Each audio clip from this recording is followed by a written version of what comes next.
ಆ ಮಹಿಳೆಯರು ಯಾರು?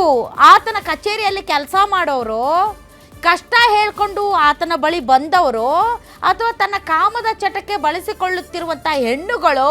ನಮ್ಗೆ ಇಲ್ಲಿಯವರೆಗೆ ಅದರ ಬಗ್ಗೆ ಕ್ಲಾರಿಟಿ ಇಲ್ಲ. ಯಾಕೆ ಅಂತಂದರೆ ಇಲ್ಲಿಯವರೆಗೆ ಯಾವ ಹೆಣ್ಮಗಳು ಬಂದು ನನಗೆ ಈತನಿಂದ ಮೋಸ ಆಗಿದೆ ಅಂತ ಇಲ್ಲಿಯವರೆಗೆ ದೂರು ಬಂದಿಲ್ಲ.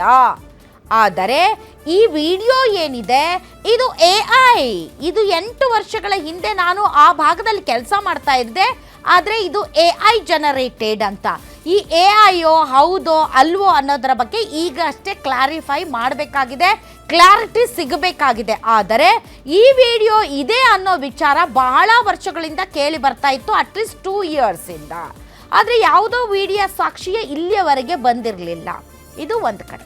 ಮತ್ತೊಂದು ಕಡೆ ಈ ಟೈಮಿಂಗ್ ಅಪ್ಪ, ಈ ರಾಮಚಂದ್ರ ರಾವ್ನ ವಿಡಿಯೋ ಈಗ ಹೊರಗಡೆ ಬರೋದಕ್ಕೆ ಕಾರಣ ಏನು? ಇದು ಹಳೇದು ಅನ್ನೋದಾದರೆ 7 ವರ್ಷನೋ 8 ವರ್ಷನೋ 2 ವರ್ಷನೋ 3 ವರ್ಷದ್ದು ಹಳೇದು ಅಂತ ಹೇಳೋದಾದರೆ ಇಲ್ಲಿಯವರೆಗೆ ಇಟ್ಕೊಂಡು ಅದನ್ನು ಪೂಜೆ ಯಾಕೆ ಮಾಡ್ತಾ ಇದ್ರು?